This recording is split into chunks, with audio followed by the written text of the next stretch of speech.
L'éditorial. La situation paraît bloquée au niveau politique, plus précisément politico-électoral, et pas seulement chez nous. C'est une conséquence apparemment générale de l'épidémie du coronavirus et des problèmes qu'elle entraîne, outre les centaines ou dizaines de milliers de morts, plus de 328 000 à date dans le monde, dont plus de 97 000 aux États-Unis, et de l'arrêt presque total de la machine économique dans la majorité des pays, avec rien qu'aux États-Unis, plus de 30 millions s'inscrivant au chômage en moins de 2 mois. En Haïti, le président Jovenel Moïse n'est plus embêté par son opposition, détenant aujourd'hui un pouvoir quasi dictatorial par la force des choses, au point de faire miroiter dans son message du 18 mai dernier, 217e anniversaire de la création du drapeau national, qu'il se prépare à organiser des législatives, mais sans plus de détails, notent les agences locales d'information. Rappelons que celles-ci, les dites élections, auraient dû être tenues depuis l'été de l'année dernière et que l'an prochain, ce sont les présidentielles qui doivent avoir lieu pour l'installation, probablement, de nouveaux présidents élus de la République le 7 février 2022. Le mandat présidentiel est de 5 ans. L'actuel chef de l'État avait prêté effectivement serment le 7 février 2017. Dans l'état actuel des choses en Haïti, à tout point de vue, sécuritaire, sanitaire, alimentaire et surtout économique, etc., la solution la plus sage, et qui dit même patriotique, n'aurait-elle pas été d'organiser une seule consultation électorale, à la fois législative, présidentielle, communale et autres, pour économiser non seulement les maigres ressources économiques du pays, mais également le peu de dispositions, serait-ce mentalement parlant, qui reste encore à ce peuple qui aura été tant maltraité depuis le séisme du 12 janvier 2010 et plus tard. Mais bien sûr, on peut craindre plutôt que M. Jovenel Moïse et ses alliés n'en profitent pour nous jouer un nouveau coup fourré à la Papadoc. En effet, rappelons-le, profitant de la tenue d'élections législatives, celui-ci, Papadoc, fit inscrire subrepticement à l'envers des mêmes bulletins de vote, voter François Duvalier président. Puis, les élections terminées, c'est pour déclarer qu'il a été réélu à l'unanimité des voix exprimées. Puis après, l'appétit aidant, comme on dit, pour se déclarer président à vie, le 22 juin 1964. Non, nous ne soupçonnons pas le président Jovenel Moïse de rêver à la présidence à vie, quand même. De plus, selon la constitution haïtienne en vigueur, le président ne peut pas se reconduire automatiquement. Par contre, profiter de la situation actuelle pour renouveler en douceur la permanence au pouvoir de son clan, en faisant élire un puppet, un pantin quelconque, qui lui garantisse un second mandat, voyons, en 2027, pourquoi pas, comme dit notre créole, aussi savoureux qu'intelligent, c'est sotte qui baille, imbécile qui pas prend.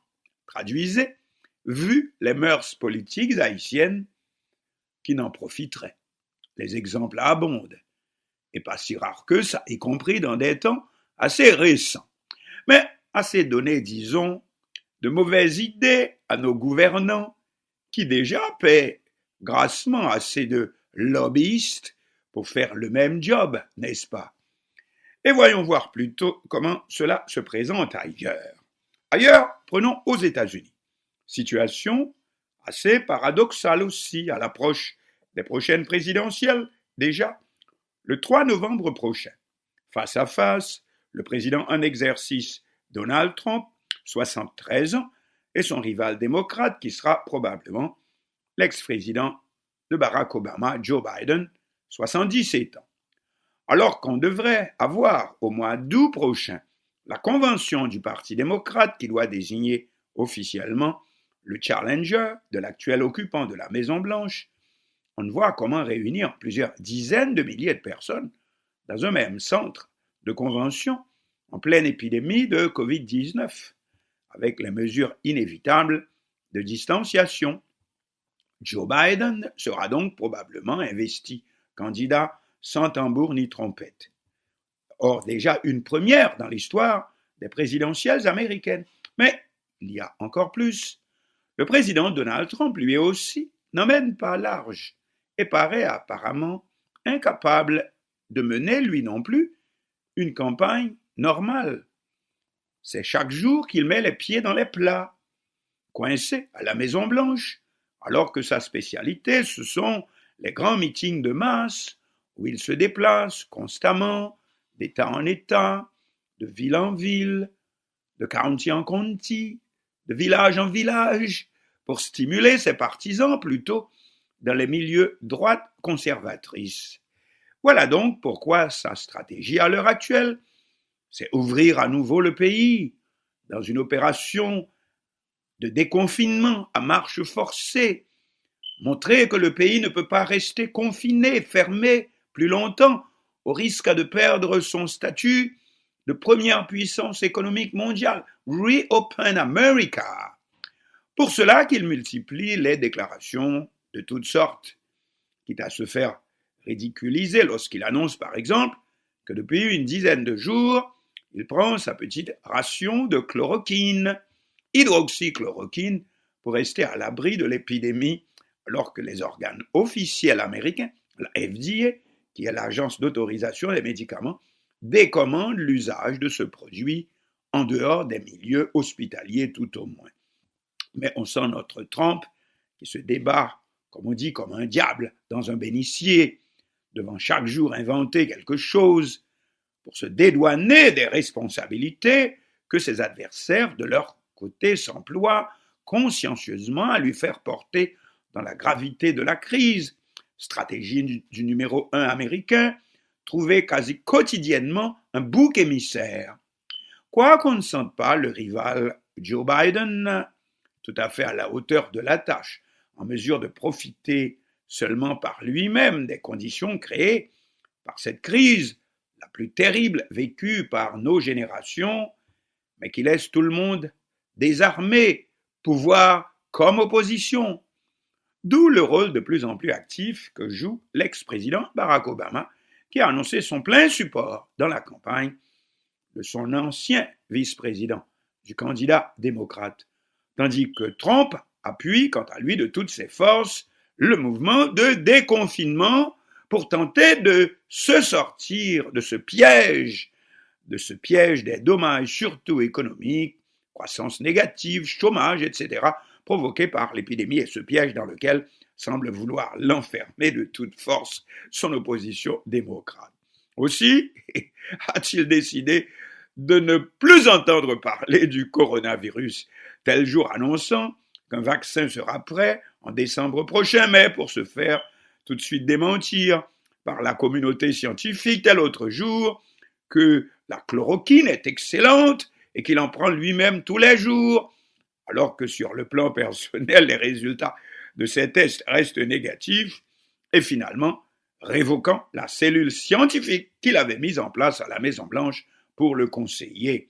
Tout cela tendant presque à suggérer, comme le fameux Jair Bolsonaro, président du Brésil, que le coronavirus n'existe pas, sinon un dernier piège, un hoax, un canular inventé par ses opposants démocrates pour l'empêcher d'être réélu.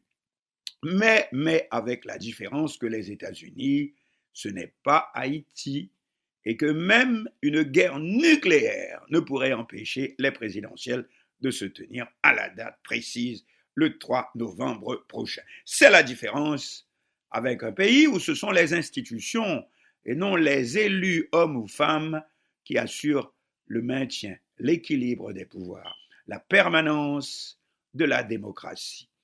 Par contre, Haïti n'est pas seul à être menacé aujourd'hui de sortir aussi des sentiers normaux sous les coups du Covid 2019. Prenons l'exemple aussi de la France, où un président, Emmanuel Macron, est lui aussi, disons, le seul coq qui chante depuis le déclenchement de l'épidémie, qui a fait à date plus de 28 000 morts pour près de 144 000 contaminés. Voici donc la France où la veille, un seul titre, rappelez-vous, c'était le mouvement revendicatif des Gilets jaunes, mais où soudain, le confinement et la distanciation sociale ne laissent plus entendre que le président de la République, M. Emmanuel Macron. Le fameux dicton américain « Rally around the flag », tous autour du drapeau, eh bien, c'est à la France de Macron qu'il sied davantage aujourd'hui. Rappelons aussi que De Gaulle disait « c'est nous ou les communistes ». Eh bien, voici Macron, entre d'un côté l'extrême droite de Mme Marine Le Pen et l'extrême gauche de Jean-Luc Mélenchon. Donc, votez Macron, votez l'équilibre, n'est-ce pas? Quoi de plus raisonnable au pays des philosophes des Lumières. Voire dans des pays penchant encore plus fortement vers la droite extrême, comme l'Italie, déjà la plus frappée, sinon la première à l'avoir été en Europe occidentale par l'épidémie. Mais revenons chez nous, car chez nous, c'est comme nulle part ailleurs.